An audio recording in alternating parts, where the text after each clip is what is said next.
नमस्कार दोस्तों। आज हम बात करने वाले हैं एक बहुत ही important topic, law of torts. ये टॉपिक सिर्फ जुडिशरी के लिए इम्पोर्टेंट है, बल्कि प्रैक्टिकल लाइफ में भी काफी इसका रेलेवेंस है। तो चलिए शुरू करते हैं आसान भाषा में। इस वीडियो के डिटेल नोट्स आपको डिस्क्रिप्शन बॉक्स में मिल जाएंगे। Introduction. The law of torts is a branch of civil law that provides remedies to individuals harmed by the wrongful acts of others, derived from the Latin word tortum, meaning twisted or wrong. It addresses non-contractual civil wrongs. It ensures justice by compensating victims and deterring harmful conduct.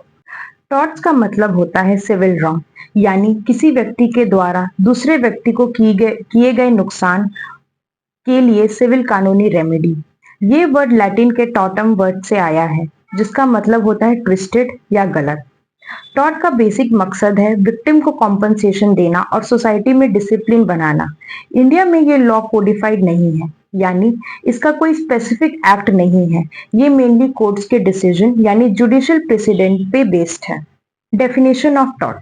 अब बात करते हैं कुछ famous definitions की। Salmond, a civil wrong which the remedy is an action for unliquidated damages. Salmond कहते हैं tort एक ऐसा सिविल रॉन्ग है जिसमें कोर्ट विक्टिम को अनलिक्विडेटेड डैमेजेस यानी कि कॉम्पनसेशन डिसाइड करके देता है। Winfield, arises from breach of duty fixed by law towards persons generally. Winfield के मुताबिक जब किसी व्यक्ति ने किसी ऐसी ड्यूटी को तोड़ दी हो जो लॉ ने इम्पोज की हो सभी लोगों के लिए, तो उसको टॉर्ट कहते हैं। फ्रांसर, infringement of a right in rem giving compensation। फ्रांसर के अनुसार टॉर्ट एक ऐसा सिविल रॉन्ग है जिसमें किसी प्राइवेट राइट वायलेट होता है और उसके लिए कॉम्पनसेशन दिया जाता है। सिंपल लैंग्वेज में टॉर्ट एक ऐसा सिविल गलती है जिसमें विक्टिम को नुकसान होता है और वो नुकसान के लिए कोर्ट में केस कर सकता है। Example of torts. चलिए अब कुछ एग्जाम्पल से समझते हैं। Negligence, a doctor causing infection due to unsterilized tools। एक डॉक्टर अगर सर्जिकल टूल्स को स्टेरलाइज किए बिना यूज करता है तो पेशेंट को हार्म हो सकता है। Defamation, publishing false statements harming reputation. किसी के बारे में झूठी और बदनाम करने वाली बात पब्लिश करना। Trespass, unlawful entry into another's property, बिना परमिशन किसी की प्रॉपर्टी में घुस जाना। Nuisance, president noise disturbing neighbours, पड़ोसी रोज इतना लाउड म्यूजिक बजाते हैं कि आप डिस्टर्ब होते हो। असॉल्ट एंड बैटरी, थ्रेटनिंग और फिजिकली हार्मिंग समवन, किसी को मारना या मारने की धमकी देना। ये सब टॉर्ट के एग्जाम्पल्स हैं और इनमें विक्टिम को कॉम्पनसेशन मिल सकता है। Scope of law of torts. Law of torts का स्कोप काफी ब्रॉड है। First, civil nature, focused on compensation. ये सिविल नेचर का होता है, यानी विक्टिम्स को कॉम्पनसेशन मिलता है, पनिशमेंट नहीं। Second, wide coverage, includes negligence, defamation etcetera.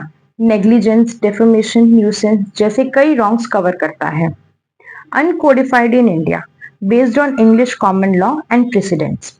India में ये अनकोडिफाइड है, यानी किसी स्पेसिफिक एक्ट में नहीं लिखा हुआ है। फ्लेक्सिबिलिटी, कोर्ट्स में रिकॉग्नाइज न्यू टॉर्ट्स। इस लॉ की फ्लेक्सिबिलिटी बहुत ज्यादा है। कोर्ट्स नए नए टॉर्ट्स को रिकॉग्नाइज करता है। ओवरलैप, में इंटरसेक्ट विद क्रिमिनल एंड और कॉन्ट्रैक्ट लॉ। ओवरलैप भी होता है, कुछ टॉर्ट्स क्रिमिनल लॉ या कॉन्ट्रैक्ट लॉ से भी मिलते जुलते हो सकते हैं। Nature of law and torts. First, जज made law based on precedents. ये जज मेड लॉ है, यानी कोर्ट्स के डिसीजन पे बेस्ड है।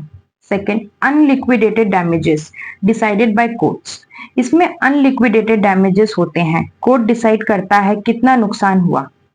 Third, private wrong, victim initiates proceedings. ये एक प्राइवेट रॉन्ग है, अफेक्टेड पर्सन ही केस करता है। Duty by law, not based on agreement. Duty law से आती है, कॉन्ट्रैक्ट से नहीं। Law of obligations, protects individual rights.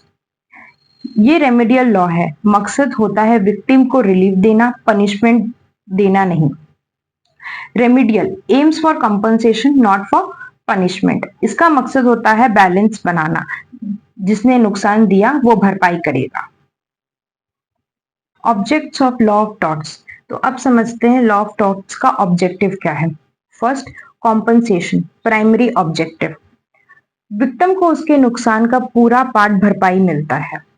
Deterrence, prevents wrongful conduct, लोग गलत काम ना करें इसलिए उन्हें कॉम्पनसेशन देना पड़ता है। थर्ड, जस्टिस, इंश्योर फेयरनेस, हर व्यक्ति को इंसाफ मिलना चाहिए। फोर्थ, करेक्टिव, रेक्टिफाइज लॉस, गलती करने वाले से लॉस रिकवर करना। Fifth, protection, secures rights like reputation, safety, जैसे कि reputation, health, privacy etcetera. Public policy, supports social welfare and norms, courts नए टॉर्ट्स रिकॉग्नाइज करके समाज के हित में काम करते हैं, जैसे एनवायरमेंटल डैमेजेस या पब या पुलिस ब्रुटैलिटी के cases. Conclusion: Law of torts ensures civil justice through compensation and deterrence. Though uncodified in India, it continues to evolve and expand its role in protecting rights, especially in areas like consumer protection, medical negligence, environmental law, and constitutional torts. Law of torts एक important और evolving branch है civil law का। ये इंसाफ, compensation और deterrence का balance बनाता है। India में चाहे ये कोडिफाइड ना हो, लेकिन इसका रोल हर दिन बढ़ता जा रहा है, specially in areas like medical negligence, consumer protection, environmental torts and constitutional wrongs. अगर आप जुडिशरी की तैयारी कर रहे हो तो ये टॉपिक जरूर अच्छे से प्रिपेयर करना, एग्जाम्पल और रिसेंट केस लॉस के साथ। अगर आपको ये वीडियो पसंद आया हो तो लाइक करना ना भूलें, चैनल को सब्सक्राइब करें, बेल आइकन दबाएं ताकि आपको ऐसे ही और लीगल कंटेंट मिलता रहे। नीचे कमेंट बॉक्स में बताएं अगला टॉपिक किस पे चाहिए। मिलते हैं नेक्स्ट वीडियो में। इस वीडियो के डिटेल नोट्स आपको डिस्क्रिप्शन में मिल जाएंगे। जय हिंद।